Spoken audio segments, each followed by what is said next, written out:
There are so many aspects of AI and the AI story still to be written. And to that end, we're going to spend time every month on our first podcast of the month talking about various aspects of the AI technology and its connection to us. Our guest will be Stefano Pontoni, marketing professor here at the Wharton School and also co-director of the Wharton Human AI Research Program. Stefano, great to talk to you. How are you today, sir? I'm great. Great to be here. Excited about this new segment. Thank you, sir. Yeah, this is obviously so important in terms of what we're seeing going on in our lives. A couple of areas that we wanted to focus on today. First, how AI and platforms will be adjusting to the needs of the consumer. And one of the things I know you're focused on is the potential of monetization of AI platforms. Give us a little explanation as to what we might be looking forward to. In a segment like this one, trying to dissect the news and what they mean in this field of AI is tricky because there's so many things happening all the time. But to pick a couple of things that might be interesting to our audience. One that I think has come to the fore increasingly in the coming weeks and months has been this conversation about the monetization of chatbots. And if you look at all large AI labs, they have basically pursued so far what you could call a freemium strategy, where people can sign up and make an account for ChatGPT or Gemini or Anthropic or whatever, and you can do that for free, basically with minimal hurdles. Just leave your email account, you confirm the email, and you're in business. And then paired with that, you have a premium subscriber strategy where you would have, say, for example, ChatGPT Plus, which would set you off about $20 a month, or ChatGPT Pro, which is the more expensive one, which is, I believe, somewhere around a couple of hundred a month.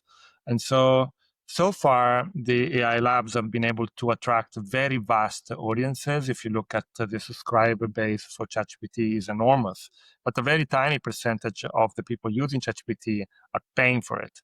And while for the AI labs, that large user base is crucial in improving the models, as you get increasing amount of feedback from users, you can make those models better. But at the same time, pressure will mount on AI companies to create revenues. Up to now has been enormous amount of private capital entering this space. So these companies have been very well funded without having to worry too much about revenues. But that may change over time as the industry matures and maybe some of the froth kind of like starts to fade. And so basically, companies will have to think about these free products that they're offering. How am I gonna make some money out of Yeah. that? But will it be necessary for companies to have both versions of that concept of having a free model and a paid model as we move forward?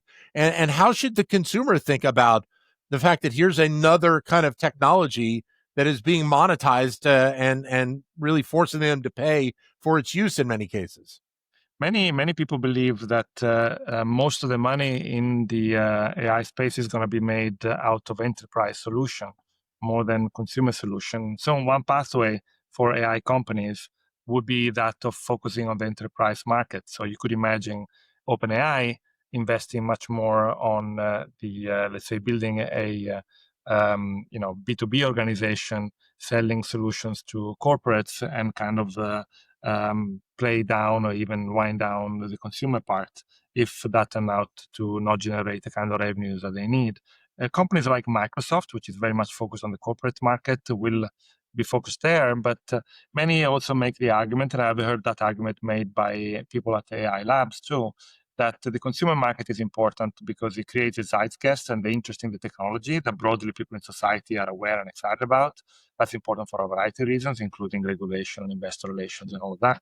But also, maybe more importantly, by having millions and millions of people interacting with the system, companies can use the data that they gather through those interactions to make the systems better. So a company like OpenAI probably should be expected to pursue a hybrid strategy where they do pursue the B2B market, but they also keep pursuing the B2C market.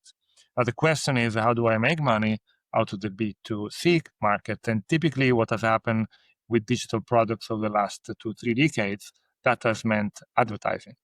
One of the other areas I know you're focused on is that of energy supply, and that is an area which obviously is drawing a lot of attention right now because of the expected build out that we're going to have to see in order to have enough energy. But there is a component of that that obviously will play to the consumer as well. Yeah, so we'll let me make a final point about the Yep. monetization part, and then I'll come to this energy thing because there's been a recent new paper that is quite interesting in that space. Now, if companies will be under pressure to raise revenue through advertising, then that means that we will be seeing the arrival of sponsored bots. Basically, this will be bots that would be paid by advertisers to promote particular brands. And you can do that in a variety of ways, but we'll see moves in that direction. A couple of weeks ago, Elon Musk, for example, announced that Grok will be selling advertising services. It's been sort of kind of vague into how they're exactly going to do that.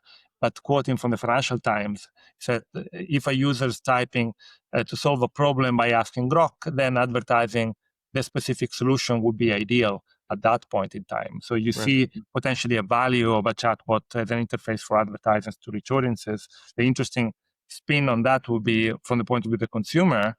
Do I trust a bot if I know that the answers might be sponsored, and how do we navigate that trust issue as an AI lab? And potentially also regulators might be concerned about disclosure and deception. And so I think this idea of advertising as a revenue engine for the free product of chatbots and AI companies, I think brings up a lot of really interesting and complicated questions around consumer welfare, trust in the AI companies, and regulation. Now, moving to the energy question you were asking, just about a week ago, researchers at Google put out a new paper where they reported a very detailed, in-depth analysis of the carbon footprint of their Gemini chatbot. And that is also quite stunning in that we've seen a tremendous improvement in the efficiency of these models. And so within a 12-month period from May 24 to May 25, Google documented a 44-fold decrease in carbon footprint for a query on Gemini. And that is enormous within one short year. So climate concerns are real when it comes to AI. We're building gigantic data centers that are going to suck an enormous amount of energy. But those are more function of increasing uses of AI than AI being very power hungry. In fact, a query on Gemini now already today is equivalent to watching TV for 9 seconds, and about 5 drops of water consumption. So we're talking about fast shrinking carbon footprints, which, like I said, if you grow 1,000% a year, even if you're becoming more efficient, you're still using a lot more energy. Right. But I think for the future, we are at least seeing great improvements. In a way, there are 2 races in AI. There's a race at the top to build the biggest, most performing models, and that's what the race that takes all the attention. But there's another race going on a little bit under the radar, which is that to create the most efficient, cheapest model that enable you to have the same outcome with a lower carbon footprint. Stefano, great to talk to you as always. Thanks very much for your time today. All the best. Thank you, Dan. You got it. Stefano Pontoni, who is a marketing professor here at the Wharton School and also co-director of the Wharton Human AI Research Program.